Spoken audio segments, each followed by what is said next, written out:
Le Crédit Mutuel Nord-Europe présente l'agenda d'Amanda.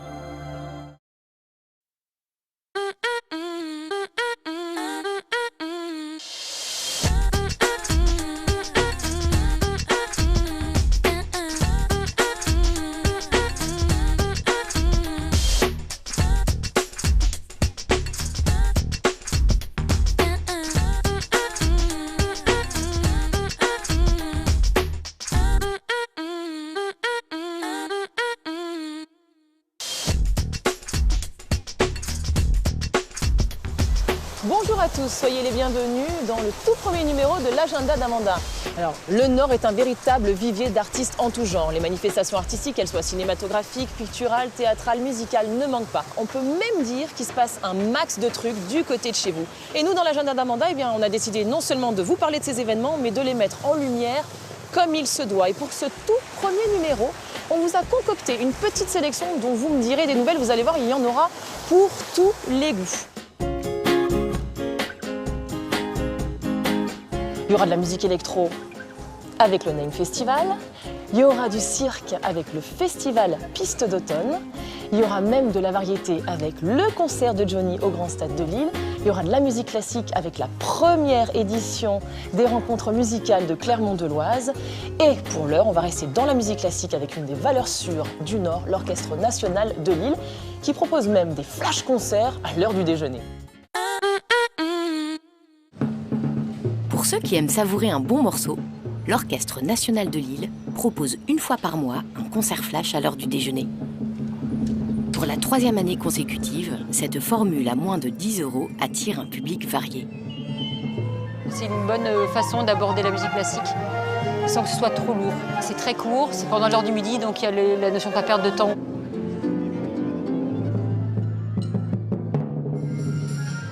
Le concert flash, en fait, c'est pour attirer et proposer à un nouveau public un répertoire peut-être qu'ils ne connaissent pas, découvrir l'auditorium, découvrir l'Orchestre national de Lille et peut-être pour la première fois entendre un orchestre symphonique.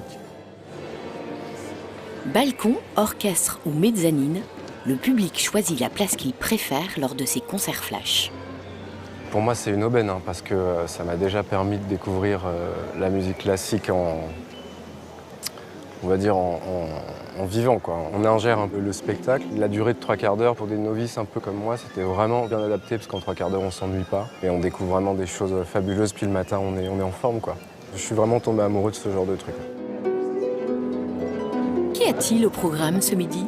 Un compositeur français, Gabriel Pierné, qui est très peu joué.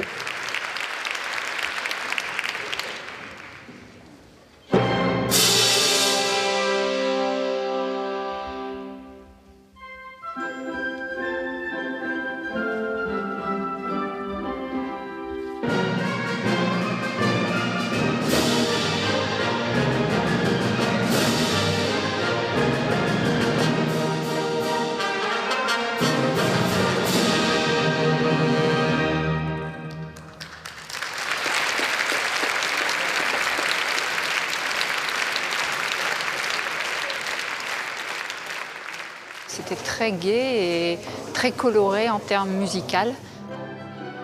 Le fait d'être en immersion, on va dire, avec la musique, ça permet de découvrir un univers musical particulier à chaque fois, de se détendre, d'être épaté. Un petit peu de culture et de musique, ça fait plaisir. On fait le concert avant, on déjeune sur le pouce après, puis on repart travailler. Au menu des mois prochains, hip-hop, musique électronique, mais aussi ciné-concerts et musique de chambre. Une programmation très éclectique qui s'étalera jusqu'au mois de juin 2016. Nous avons l'immense chance de nous trouver à présent dans les coulisses de l'Orchestre de Lille. Et je me trouve donc avec François Bou, le directeur général de l'Orchestre national de Lille. Bonjour François. Bonjour. J'ai cru comprendre que votre programmation était vraiment très très large. Est-ce que vous pouvez nous en parler un petit peu ? Il y a à peu près 45-50 concerts sur Lille, entre 35-40 concerts en région. Donc ça veut dire que vraiment, entre guillemets, on laboure le territoire. Hein. Et donc ça veut dire que la musique, elle rentre dans presque le quotidien des gens. C'est pas inhabituel, c'est pas anormal que l'orchestre se produise à Templeuve ou se produise très régulièrement à Boulogne-sur-Mer. L'axe vertébral de l'orchestre, c'est évidemment de produire des concerts, le grand répertoire, le répertoire contemporain au plus haut niveau artistique.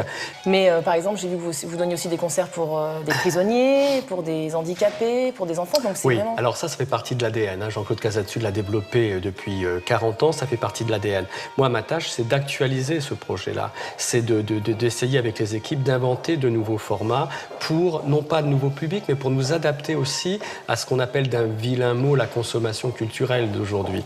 Et j'ai vu que vous proposiez carrément même des concerts familiaux, c'est-à-dire parents-enfants. Alors enfants à partir de 5 ans, parce qu'il faut quand même faire attention à leurs petites oreilles. Oui, effectivement. Moi, ce que je souhaite, c'est développer particulièrement tout ce qui est culturel, c'est-à-dire les garderies musicales, par exemple, qui permettent aux parents d'aller au concert pendant que leurs petits bénéficient d'un éveil musical. Également, des concerts, vous avez parlé des flashs, on vient de le voir. Eh bien, les flashs, c'est un format court. Et c'est vrai que pour un certain public, les formats courts conviennent particulièrement bien. Et bon, je reviens un petit peu sur la programmation. Si je vous parle d'électro, vous me dites quoi? Jeff Mills, par exemple. Mais pas seulement. On va faire un concert de Jeff Mills, donc, qui est un grand DJ internationalement reconnu, autour des planètes de Holst, un compositeur du début du XXe siècle. Alors là, je pense que ça va être complètement retravaillé.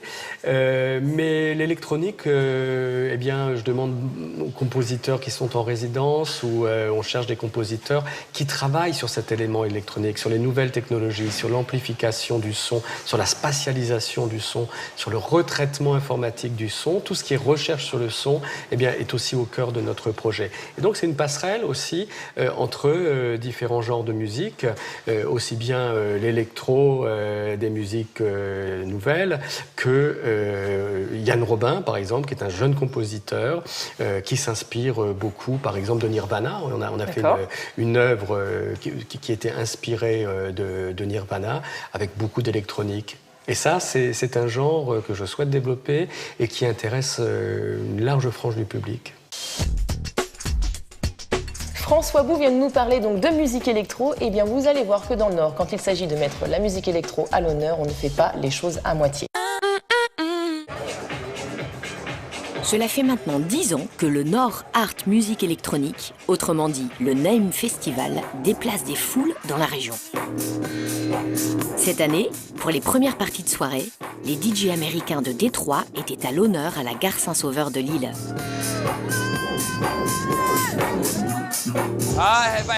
Si j'avais entendu parler du festival NAME?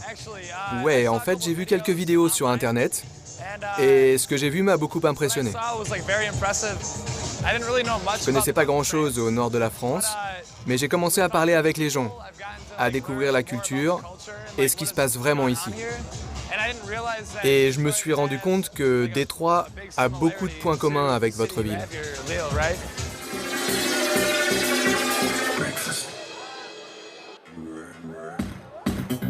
Le choix de Détroit, cité post-industrielle proposant une musique électro pointue, a beaucoup plu aux connaisseurs. La musique de Détroit, c'est intéressant parce que c'est un peu l'origine de la techno. Enfin, c'est même la naissance de la techno. Il y avait des usines de voitures. Voilà, c'est un univers très mécanique, très répétitif. Et manifestement, ça a influencé toute une génération d'artistes. Mais la gare Saint-Sauveur, c'était un peu l'apéritif du festival, pour les concerts jusqu'à minuit. Le cœur de la fête, jusqu'à 6h du matin, se déroulait cette année pour la première fois aux Mines de l'Homme, le marché de gros, notre Rungis local. Dès minuit, une marée humaine a envahi les 2 hangars de stockage réservés aux teufeurs. C'est la petite touche du NAME Festival, chaque année, investir un lieu totalement inattendu. Un festival comme ça a vraiment un impact sur la région parce que déjà il a une notoriété, ça fait un certain temps que ça existe maintenant. On est sur 10-15 000 personnes ici, ça ramène beaucoup de gens, on en parle beaucoup.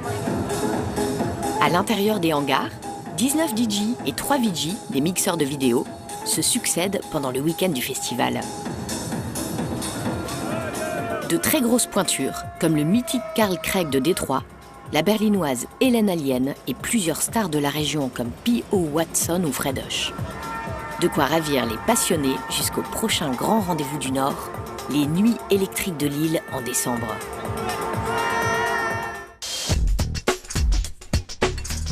Eh bien, nous voici au Tripostal de Lille, un lieu qui est dédié aux événements et surtout aux expositions qui sont en lien avec l'île 3000. Et qui de mieux pour nous parler de culture qu'un spécialiste. Nous sommes avec Patrick Maubon de la Gazette du Nord-Pas-de-Calais. Bonjour Patrick. Bonjour Amanda. Ce que je trouve assez fabuleux, moi, dans la région Nord, c'est que justement, il y a une offre, mais qui est vraiment très, très, très large. Historiquement, on est ouvert. Enfin, c'est une région de passage. C'est une région qui est ouverte sur la Belgique, etc. Et je pense que dans la mentalité aussi, j'ai l'impression que ça se retrouve. Je pense que le Nord-Pas-de-Calais est en 3e région au niveau culturel. Derrière l'Île-de-France et Rhône-Alpes, c'est vraiment une région très, très, très importante. Et ce que je trouve assez novateur, moi aussi, c'est que tu as des lieux quand même, comme l'Opéra de Lille, par exemple, où il y a un vrai mélange des genres. Le travail de Caroline Sanrier à l'Opéra est vraiment magnifique parce qu'elle a su créer des passerelles avec des publics qui n'allaient pas forcément à l'Opéra. Ce qu'il faut savoir, par exemple, c'est qu'à l'Opéra de Lille, il y a environ un tiers du public qui a moins de 25 ans. Ce qui est assez rare au niveau national. Et ne serait-ce que la prochaine création d'un chorégraphe hip-hop, Farid Berki. Voilà, c'est une coproduction entre l'Orchestre national de Lille, l'opéra, la compagnie de Farid Berki, à la croisée entre la musique classique de Stravinsky, avec l'Oiseau de Feu, avec la danse hip-hop. Oui, alors qu'est-ce qui fait, selon toi, parce qu'il y a un véritable engouement de la part des gens du Nord? Oui, je pense que les gens du Nord-Pas-de-Calais aiment faire la fête, c'est évident. Et si la culture est festive, je pense que si les deux coïncident, voilà, c'est parfait. On voit, je trouve que l'exposition du moment au Palais des Beaux-Arts, qui s'appelle Joie de vivre, elle est vraiment révélatrice du manière globale de la mentalité des gens qui aiment sortir, qui aiment faire la fête, mais qui aiment aussi découvrir des choses. Et cette exposition mêle à la fois du classique et du contemporain. Et elle est exemplaire justement de ce qui se fait dans cette région, c'est-à-dire à la fois il y a une culture classique pour ceux qui aiment, mais aussi une culture contemporaine. Donc les gens du Nord sont animés par la curiosité et par l'envie de faire la fête. Voilà. Ma foi, c'est plutôt sympathique. Bon, il y a quand même un lieu qui, à mon sens, contribue à créer des événements vraiment d'envergure internationale, c'est le Grand Stade. Et il y a quelques jours a eu lieu donc, le concert de Johnny, c'était le 9 octobre. Et nous, justement, dans l'agenda d'Amanda, on a eu envie d'aller à la rencontre, de parler de cet événement, mais d'une manière un petit peu décalée. Et donc, on est allé à la rencontre d'un Johnny tout aussi charismatique qui s'appelle Michel Bonté, alias Johnny le Biker. Vous allez voir, c'est pas mal. On est allé le retrouver à Ronchin.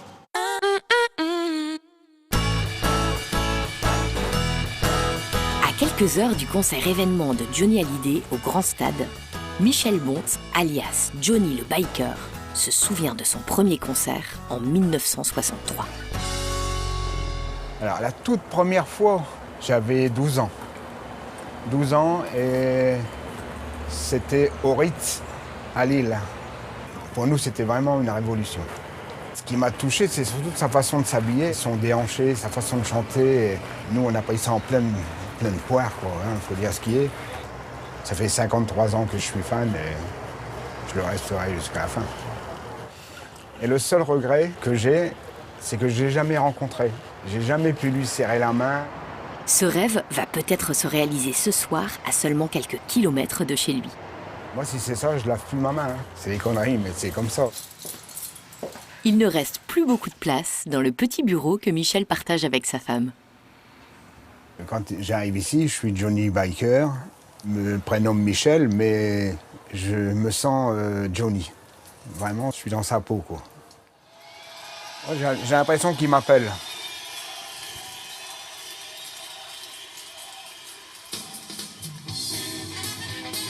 Je suis déjà au Grand Stade. J'ai toujours la même émotion, j'ai le palpitant qui...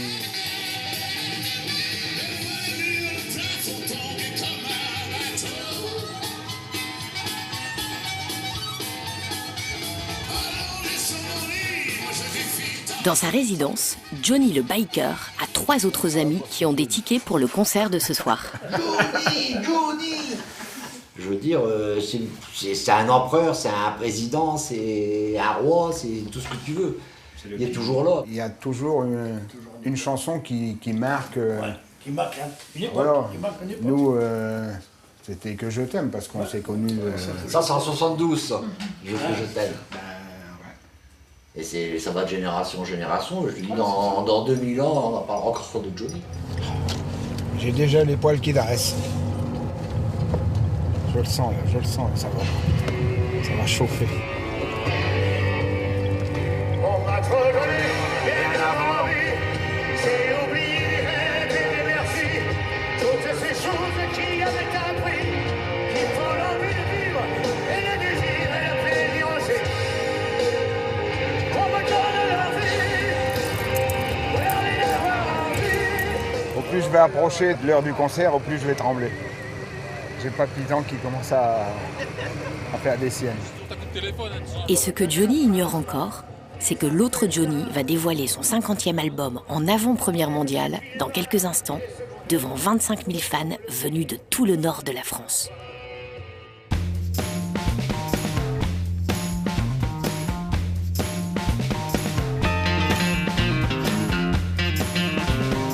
Maintenant, je vous propose de vous plonger dans les coulisses de la première édition des rencontres musicales de Clermont dans l'Oise. La promesse de ce festival, c'est non seulement la rencontre des musiciens et du public, mais également de musiciens émérites et de jeunes prodiges. Et la pierre angulaire de ce festival, c'est le plus fameux luthier du 19e siècle, Jean-Baptiste Villaume, parce que pour la petite histoire, eh bien, il s'est marié ici même à Clermont en 1826. 1826, une année à marquer d'une pierre blanche puisqu'elle a vu la naissance de 2 œuvres majeures de la musique classique, à savoir la sonate en sol majeur de Franz Schubert et le quatuor en ré mineur de Franz Schubert également, 2 œuvres qui ouvriront et clôtureront ce festival. Avec seulement 11 000 habitants, la petite ville de Clermont-de-l'Oise vient de s'offrir un festival de musique classique digne d'une grande métropole. Ouais, magnifique. L'idée de ce festival est venue après un concert qu'on a donné ici avec l'ensemble Fragonard. C'est un concert qui a déclenché ce festival. Le thème, c'est la musique viennoise au temps de Beethoven, Schubert, aussi Haydn et Mozart.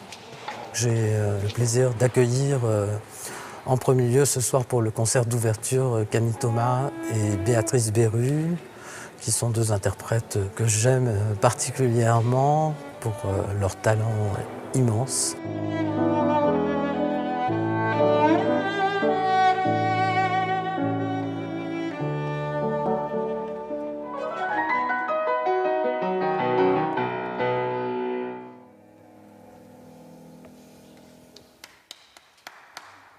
Ça va? Ah oui, c'est parfait. Ah oui, oui. Vous vous entendez bien? Ah, c'est top, moi je trouve que ça sonne très bien. L'acoustique de l'église, elle est étonnante pour une église parce que souvent ça brasse beaucoup et puis il y a jusqu'à 6 secondes de réverbération et on s'entend pas jouer et puis on n'entend pas jouer l'autre quand on fait de la musique de chambre. Celle-là, elle est propre en fait, c'est assez agréable. Elle est quand même, elle réverbère un peu, ce qui donne de l'atmosphère, mais elle n'est pas trop sèche et du coup ça nous porte, c'est porteur. L'église Saint-Samson, classée monument historique, a attiré une foule de mélomanes, parmi lesquels beaucoup de Clermontois ravis d'accueillir une telle programmation. J'ai entendu parler du festival de musique classique de Clermont partout dans la ville. Il y a eu des affiches, il y a eu des baux qui sont passés dans la presse. J'ai connu le festival parce que je suis musicien et que j'ai des amis qui travaillent sur l'école de musique de Clermont où moi j'habite depuis longtemps et j'ai trouvé que leur idée était vraiment merveilleuse.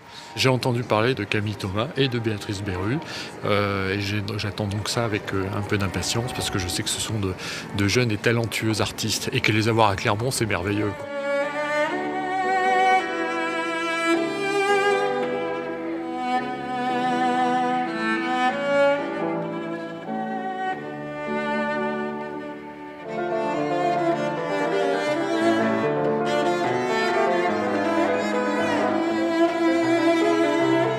Les rencontres musicales de Clermont reviendront à l'automne 2016 puisque ce tout nouveau festival a pour ambition de devenir annuel. D'ici une quinzaine de jours débutera un très bel événement, le 22e festival Piste d'automne à l'Homme jusqu'au 6 décembre. Alors plus qu'un simple festival, c'est un univers global à lui tout seul, une invitation au voyage instantané qui vous plonge dans l'âme du cirque.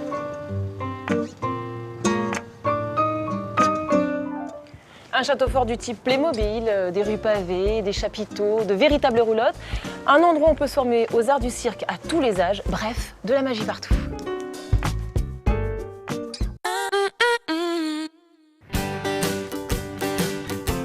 À quelques kilomètres de Lille, au bord du parc de l'Homme, le Centre régional des arts du cirque déroule ses étranges installations.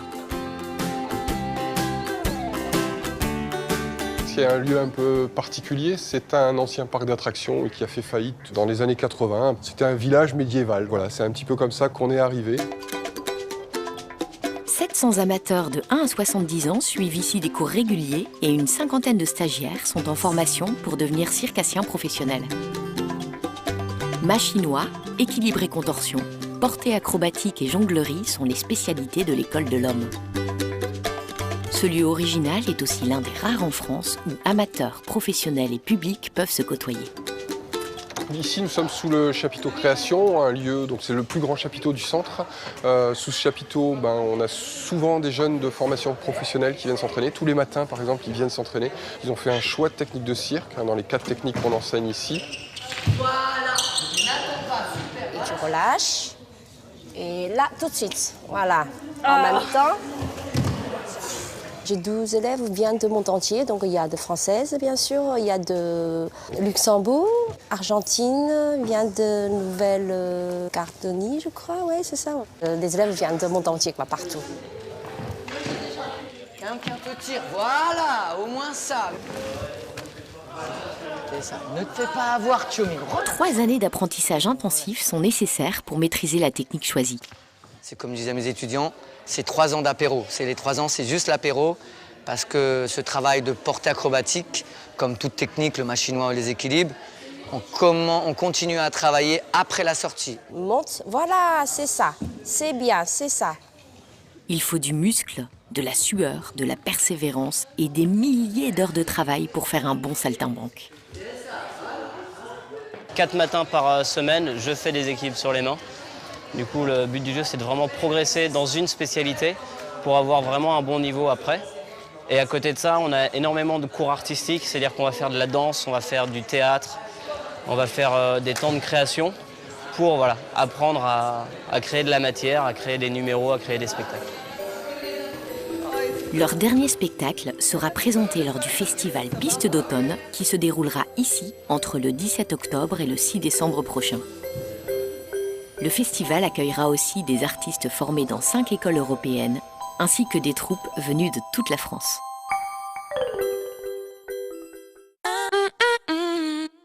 Vous pensiez quand même pas que j'allais vous quitter comme ça sans vous donner mes coups de cœur. Alors moi, je vous invite à aller les 12 et 13 novembre au festival Grand Mix de Tourcoing, où musique de qualité bat son plein. Alors j'avais envie de faire une mention spéciale, évidemment, à une jeune chanteuse qui s'appelle Lapsley, qui a à peine 18 ans et qui gagne vraiment à être connue, qui mixe des performances acoustiques avec des compositions électro.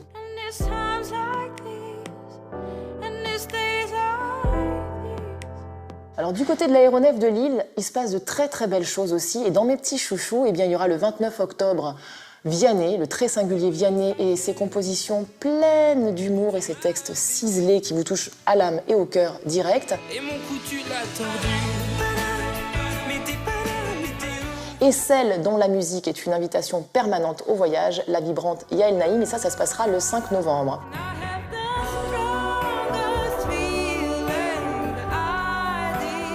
Et puis à la Péniche, le 5 novembre, si vous avez envie de vous taper une bonne barre de rire, eh bien allez voir Antoine Chomsky. C'est un humoriste que je suis depuis 2012. Alors il laisse pas indifférent, c'est soit on aime, soit on déteste, mais franchement il a une écriture bien incisive. La prison, c'est sympa. Les plaisirs sont pas les mêmes, c'est sûr. Avant j'aimais bien me laver, mais... Et puis toujours dans le domaine de l'humour, je pouvais pas ne pas vous parler d'eux, parce que c'est 2 ch'tis gars du Nord, 2 jumeaux, Steven et Christopher. Leur spectacle s'appelle Ni l'un ni l'autre, il fait déjà un carton. Ils sont en tournée dans toutes La France, ils sont vraiment super drôles. On va peut-être répondre à une question que vous vous posez tous dans la salle. Là, vous vous demandez, mon Dieu, comment fait-on pour les différencier ? Et puis pour ceux qui aiment la musique classique et l'opéra, eh bien ils sont super originaux. À l'Orchestre National de Lille, ils proposent 4 concerts exceptionnels, dont un parents-enfants, pour la soirée du 31 octobre, pour la soirée d'Halloween. Et puis 2 soirées exceptionnelles auront lieu, 2 représentations des Noces de Figaro, les 8 et 10 novembre, dans l'intimité du magnifique Théâtre Impérial de Compiègne, avec une très belle distribution de chanteurs. Et bien voilà, c'est déjà fini, c'est déjà la fin de ce tout premier numéro de l'agenda d'Amanda. Évidemment, je vous donne rendez-vous le mois prochain. En attendant, prenez bien soin de vous. Bye bye.